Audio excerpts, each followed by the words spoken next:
Hey guys, Professor Bill, Comic Book University. I'm about to go to bed, but before I do, Sabretooth, issue number 1. This was a really spectacular book. I genuinely enjoyed the hell reading this. Absolutely loved this. The only thing I pray, please don't let it turn into absolute suckitude afterwards. But this was pretty much freaking perfect, guys. Let's talk about who made this comic book. We'll go on from there.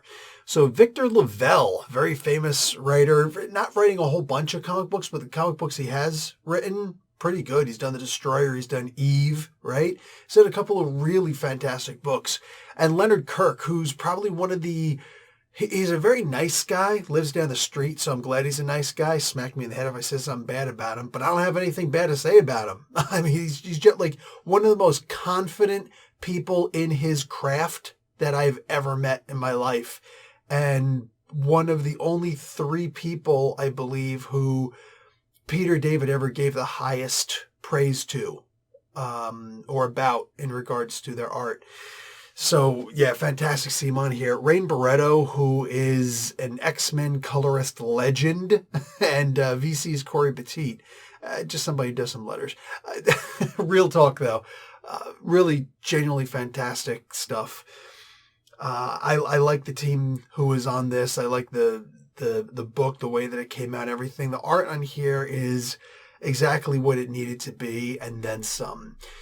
It was dark. There was some humor, but it was dark humor. There were jokes, and you could see that some people had certain faces about anything that was said in the comic book. It was backed up in the art. Certain things were left unsaid in the comic book. It's okay because we still got to see it, in the art. The art was such that it looked real.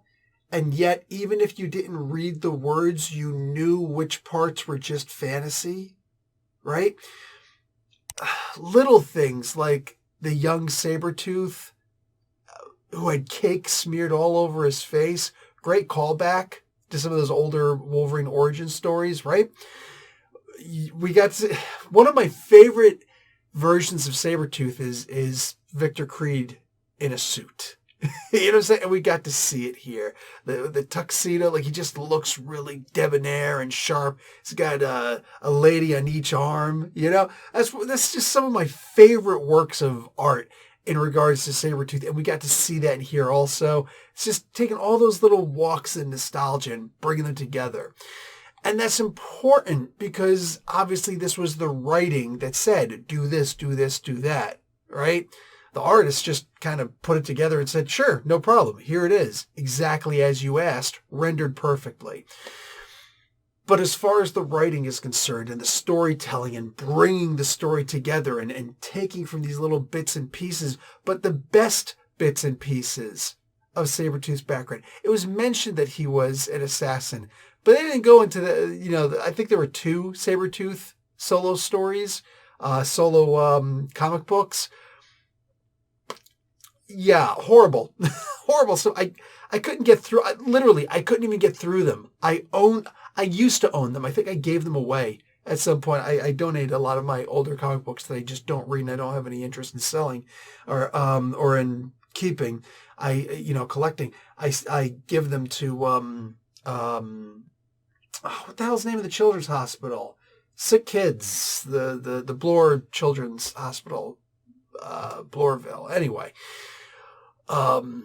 This man. Oh, man. Can you tell I'm tired? Either way, I read this knowing that I was going to crash immediately afterwards, but still, I wanted something to think about. I wanted to know if this was going to be any good. I thought maybe I'll just read it now. Maybe I'll try and do the review afterwards. I couldn't wait to do the review. So, yeah, I apologize that I'm so tired. My mind is kind of going in circles right now. But I can end this by simply saying, go and grab this comic book. If the other issues suck, then the other issues suck. I'm sure I'll let you know because I'm pretty sure I'm going to be reading each one of these issues and updating therein, right? Man, this was so good. Literally takes place from the moment, theoretically, that Sabretooth is put in the ground. And it also, on top of that, it gives his perspective like his point of view, what he was seeing and how he was interpreting the events as they took place right in front of us. Mind you, this happened, what, 1-2 years ago? This happened, I think wasn't this actually in the Hoxpox books that when Sabretooth was put on the ground? I mean, that was one of the original stories that they put out. It's like, oh yeah, Sabretooth's true crazy, put him down. It's like, but Mr. Sinister and Magneto are on the council? What? International terrorist who was in charge of Sabretooth? Even on that, if I remember correctly, even on that mission, Mystique, I'm sorry, all these people were judging him? Yo, all I'm saying, seeing his point of view on this, and also Doug Ramsey, my man Cypher,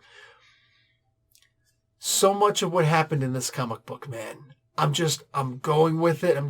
There was never a part that I was reading this and I just thought, this is bullshit. This is booty. This is dumb. Why are they doing this? Not a single moment did I think that while reading this. And mind you, the idea that Sabretooth was put under there and nobody else, right? Not Empath, not Wild Child, right? None of the other people out there. No. Sabretooth specifically. And yet it all fit within this story. And he was genuinely made to look like he was freaking crazy. Like there was just something so inherently, deeply wrong with him. When he was born, something to, there's that healing factor. But when you're born wrong, it's just going to keep on healing you the wrong way that you should be healed. So much of this was just out of this world amazing, and the other stuff was just really damn good. Guys, go and grab this comic book. There will be zero disappointment with this first issue. I'm praying that the other issues are just half as good as this one at the very least, and that it has a good ending, right? If we got more Sabretooth books like this, one of my favorite villains, one of my all-time favorite villains, if we got more Sabretooth books that were half as good, a quarter of the way good as this issue was, forget about it, right? He'd be back up there on one of those top tier levels of characters instead of ripping webs off of his face and accidentally ripping his face off too, little silly stuff like that. This was a fantastic book. Okay, I'm going to leave you with that. I'm going to get some sleep. You're going to get the book. I'll talk to you guys later. Like the video and watch an ad. Professor Bill, Comic Book University. Class dismissed.